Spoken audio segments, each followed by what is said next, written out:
Hello guys! Welcome back to our channel. It's another vlog and for today's video, isang recipe na naman ang isi-share ko sa inyong lahat na pwede niyong magamit sa pang-araw-araw na ulam, pwede rin namang negosyo or merienda. Ang recipe na ito ay dedicated ko sa aking husband kasi nga, kagaya ng nasabi ko dati, hindi na siya pwedeng kumain ng pork. No? Kung kakain man siya, konti lang talaga. So, isa sa mga paborito niyang kinakain ang siomai. So, paborito niyang pinapapakyan or merienda. And since ang siomai ay gawa sa red meat, kagaya ng pork and beef, so, hindi talaga pwede sa kanya. Kaya nag-isip ako ng isang recipe kung saan may enjoy niya ang siomai, pero hindi magiging masama yung epekto sa kanya. Si husband kasi ay merong gout arthritis. And isa sa mga bawal kapag may gout arthritis ka ay ang pagkain ng mga red meat kasi mataas ito sa purine. So, for today's recipe, gagamit tayo ng chicken breast to be exact, para sa ating chicken siomai. Ang mga ingredients na gagamitin natin para sa ating chicken siomai ay ang mga sumusunod. Siyempre, ang ating chicken breast. Okay? Gagamit din tayo ng carrots, white onions, celery. Pero yung celery, optional yan kung gusto nyo lang. Meron kasing mga tao na hindi kumakain ng celery. And then, gagamit tayo ng flour para mas mag-bind yung ating mga ingredients mamaya kapag dubuin na natin yung siomai. And then, meron din tayong egg, okay? And then, for our seasoning, gagamit tayo ng 1 tablespoon of brown sugar, okay, a pinch of pepper, and then, pampadagdag lasa, of course, ang ating favorite na wow sarap. Oh, wow sarap, baka naman. Gusto mo na akong sponsoran.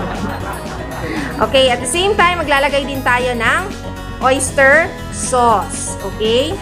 And then, para mas lalong maging malinamnam ang ating recipe na chicken siomai, lalagyan na natin mismo yung ating siomai ng tinatawag na sesame oil. Okay.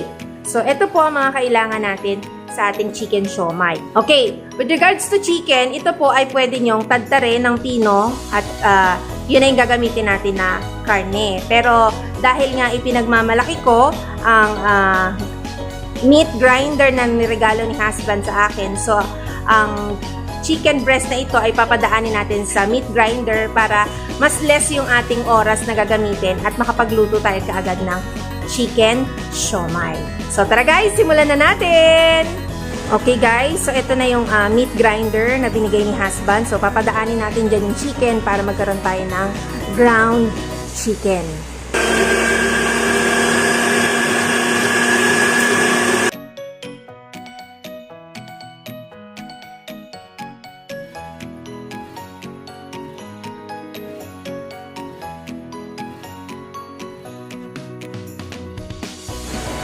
Okay guys, so tapos na natin gilingin ang ating chicken.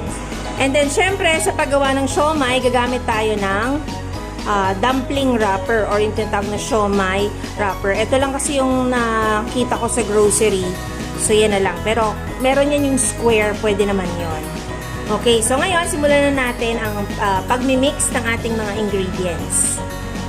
Okay, madali lang to guys. Imimix lang natin lahat ng ating mga ingredients. Simulan muna natin sa ating mga pampalasa. So, maglalagay tayo ng 2 tablespoon ng ating oyster sauce.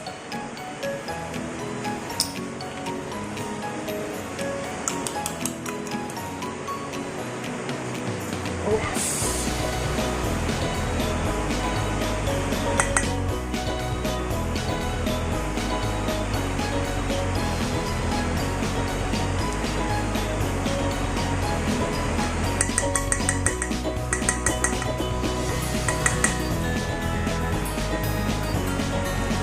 Okay, ngayon naman guys, lalagyan natin ng 1 tablespoon ng ating sesame oil.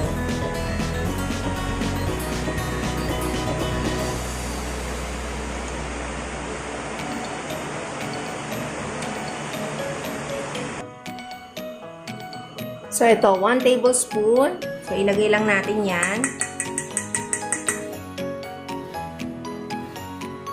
Siyempre, maglagay din tayo ng wow sarap.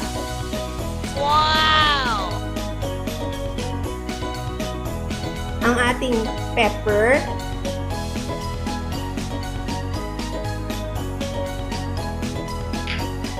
Ang ating sugar.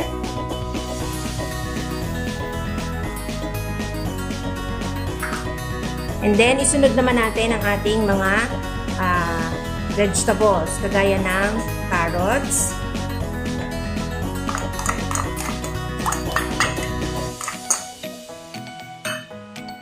okay, at ang nagpapasarap ng lahat ng mga lutuin ang sibuyas o ang ating white onion.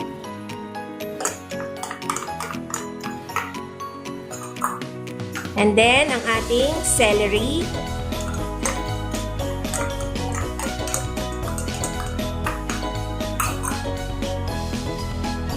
Ang ating cornstarch.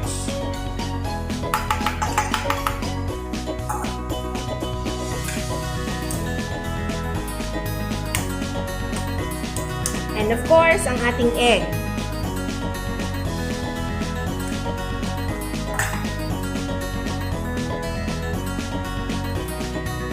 Ayan, ganyan lang siya kadali guys. Ipaghahalo-halo mo lang siya. And then, mix natin ng mabuti.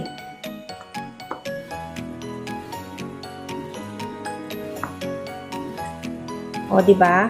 Wala namang mahirap sa paggawa ng ating chicken siomai. Siguro yung mahirap lang na part dito is kung wala ka talagang chicken giniling, yung pagtadtad ng manok.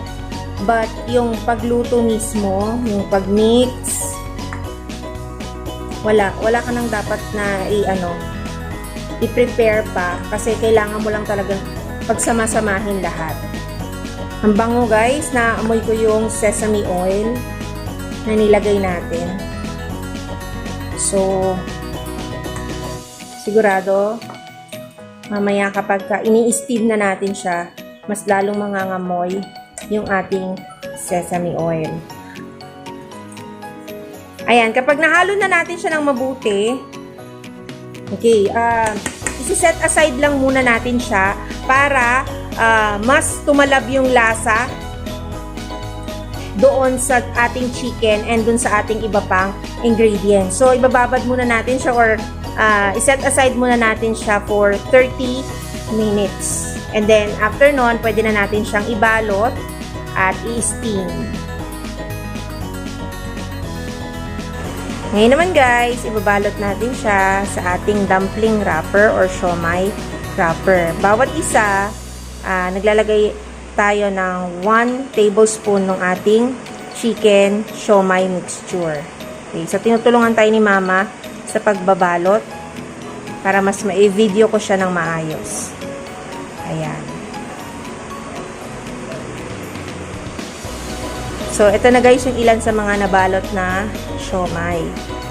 Okay? So, ganyan lang siya. Tapos, i-steam na natin siya mamaya.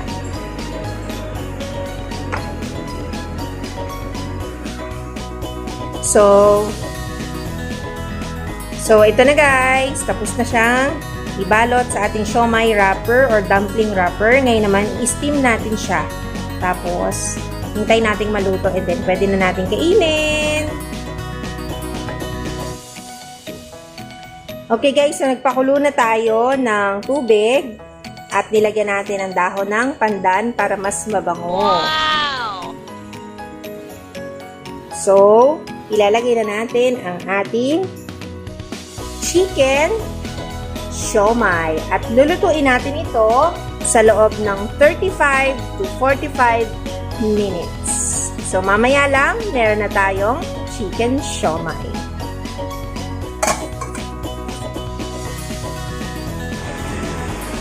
Okay guys, so eto na po ang ating chicken siomai. Alright, so dito sa ating plating, meron tayong chili garlic sauce. Meron din tayong soy sauce with sesame oil and calamansi. So meron tayong choices kung saan natin sila gustong isawsaw. Alright. So, syempre, taste test ulit. Okay guys, ito sinusubukan ko ulit ang powers ko sa paggamit ng chopsticks. Pero parang ayaw. Ayan.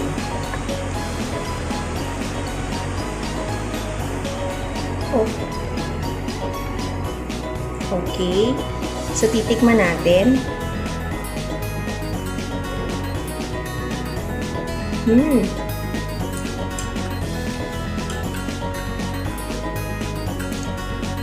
Ang sarap. Kakaiba yung lasa niya compared dun sa mga nabibiling siomai.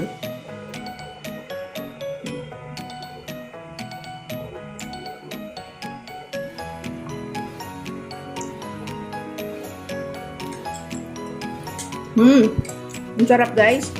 Yun nga lang, ano, ang anghang ng ating sausawan. So, ito may sesame oil, calamansi, and soy sauce.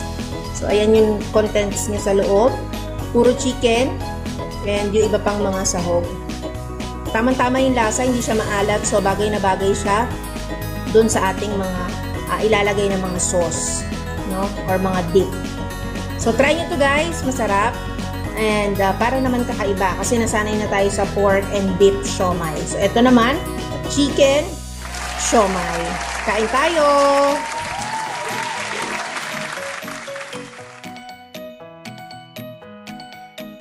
Okay, sana nagustuhan nyo ang ating video at ang ating recipe. At kung nagustuhan nyo, please give it a like, comment, and share. At kung bago ka sa aming channel, please subscribe and hit the notification bell para lagi kayong updated kapag may mga bago kaming videos.